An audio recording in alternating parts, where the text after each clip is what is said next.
El Pirineo aragonés se prepara para un nuevo acontecimiento mundial. AINSA acoge las Enduro World Series la semana que viene con los mejores especialistas del planeta sobre mountain bike.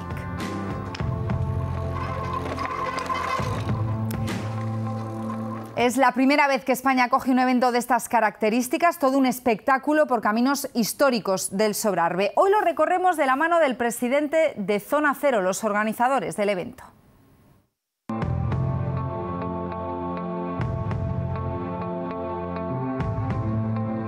Zona Cero empezó siendo un grupo de amigos de aquí de la zona que éramos empresarios, pero además amigos y amantes de la bici, y empezamos primero a recuperar senderos tradicionales.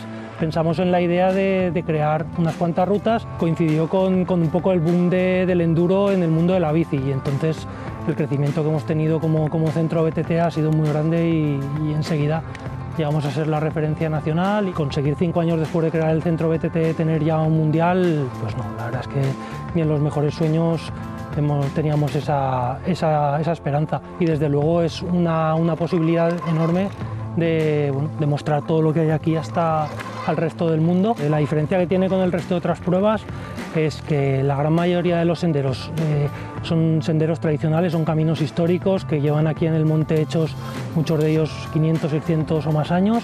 Estar así en medio del monte, en medio de un bosque, y de repente encontrarse con un camino entre muros todo empedrado, con unas ruinas de una iglesia del siglo XII, por ejemplo, del siglo XI, pues desde luego es algo que están absolutamente nada acostumbrados. Vamos a tratar de que el público pueda estar lo más cerca posible de los corredores, tenga los mejores accesos posibles a las especiales, a las zonas más espectaculares. Es la primera vez que se hacen las World Series en España. Tratar de hacerlo lo mejor posible porque es nuestra carta de presentación al mundo. Desde luego es un sueño hecho realidad.